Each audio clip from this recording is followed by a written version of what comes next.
Hey everybody, Gabe Turner from GabeTurner.com, and today I want to talk about how anyone, even anyone, can get into professional modeling, and even if you are really ugly. And listen to this. Tony Robbins said, "The movers and shakers of the world are often professional modelers.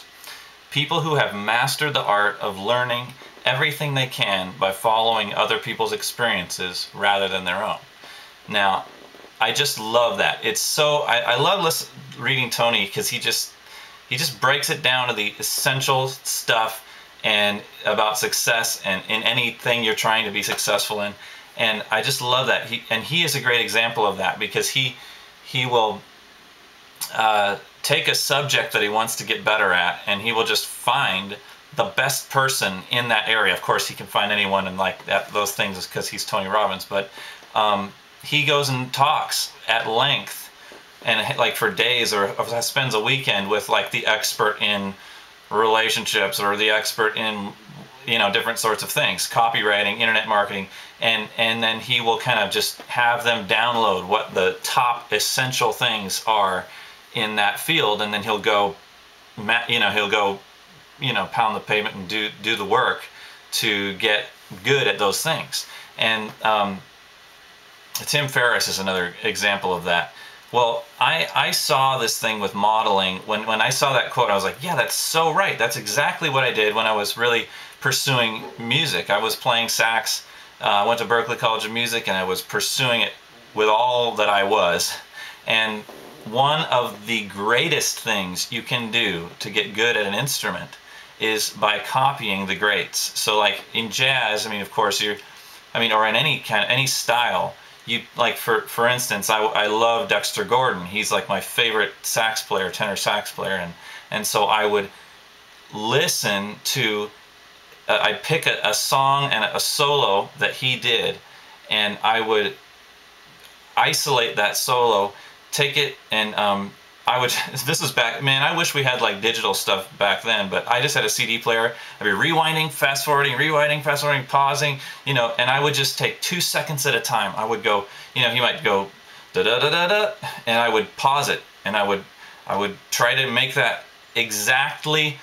it sound exactly like him. Not just get the notes right, but get everything about it right. And I would make it sound exactly like he did it. And I would do whatever it took to get my sound to sound like his sound. And so it's just like imitating, like an actor might do that when he's trying to do an impression or to portray Abraham Lincoln. Daniel Day-Lewis might have, well, of course he didn't have recordings of him, but but like when actors portray other historical people or people that are actually real, and they're going to be them in a movie, that's what they do. They watch massive amounts of footage of these people, and they copy every little bit about that person to do the job well. And so that's what musicians do too. And it's just an amazing way to learn a whole lot that you don't even realize you're learning all this stuff, but it's like you're just transferring his mind into your mind, and you're like becoming one with that solo or that artist that you're trying to imitate. And so it took a long time. At first it was slower than it was in the end, but I would spend hours just dissecting this little measure by measure of this solo. Sometimes it's like a 3, 4, 5 minute solo, and I would just transcribe whole pages, and then I would have it written down, and it'd be so great. And I tell you, man, by the time I was done with a transcription, I could play that solo, and I would be so impressed by what I did. I'd be like, wow, that sounds like Dexter Gordon. I can't believe it. I'm like so proud of myself. And it's so cool. And you know what? It starts to seep into the rest of your playing in other areas, and you start to see, wow, that was a really beneficial thing. So you can see this in other fields, like artists, like painters will do this. That's kind of one of the most obvious ones. Is painters, in order to become better, they will copy the greats, and so even some will get so good that they will copy a great work of art.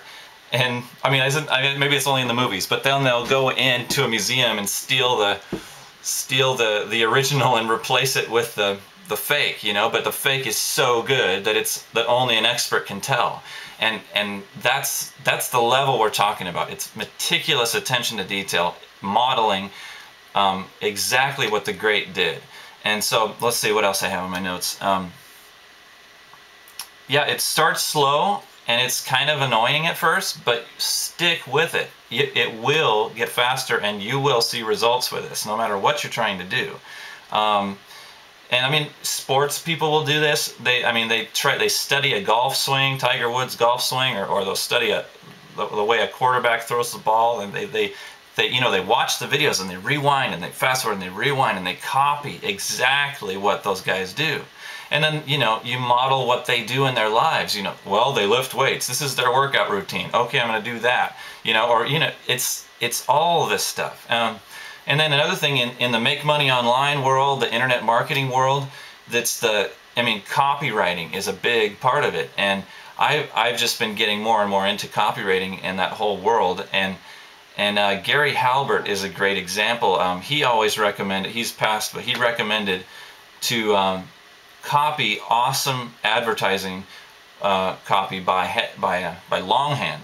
And so he would, there's another guy I follow, Ben Settle. He's a great copywriter. He says he did this when he just got started. He would copy out anything he could find. He said he copied out Gary Halbert's stuff like crazy. And he would just wake up in the morning and spend a half hour copying that great stuff by hand. And he's probably got books and books full of stuff he wrote down. But you know what? It seeps into his writing and it starts to get reflected in his writing, and it just works. And that's like almost brainless to do that, just to copy by hand, longhand. I know that some people they will copy whole books of the Bible by hand just because it gets that word in their head. And I mean, I think that's probably a great idea. I should probably do that sometime.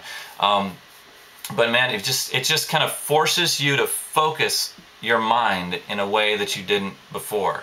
And so Gary Halbert also says any great headline you see on a People magazine or whatever, on a newspaper, one that grabs your attention and it's like, wow, that makes me want to read that article, write it down, you know. Same with email subjects. If you find a great one that made you open that email, like it's like, I have to open this email even though all the other things I have to do right now. I don't have time for this, but I gotta see what he wants to say. You know, write that email down. Do not forget that email headline, and then keep it in a file on your computer. And when you want to sit down and write emails, you'll have a whole great list of great things that kind of inspire you to copy what they did.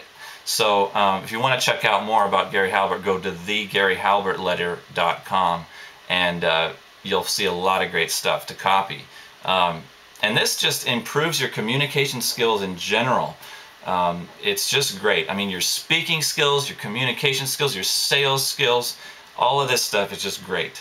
And then another thing that's just great for modeling in general is just reading biographies. I mean, this is something I've always loved. I love nonfiction more than any other kind of thing to read, and I just love it. And I'm reading the Steve Jobs biography right now. It's just so inspiring and interesting, and it's making me think differently, think about different things. And man, there's some great biographies. Read great biographies of people who are successful in your area of study, with some music or internet marketing or whatever. Read biographies. So that's what I have to say. I hope you will become a professional model like me, or a professional modeler. And yeah, check out my blog post. I got more stuff there, and I would love it if you subscribe to my videos. All right, catch you later. Bye.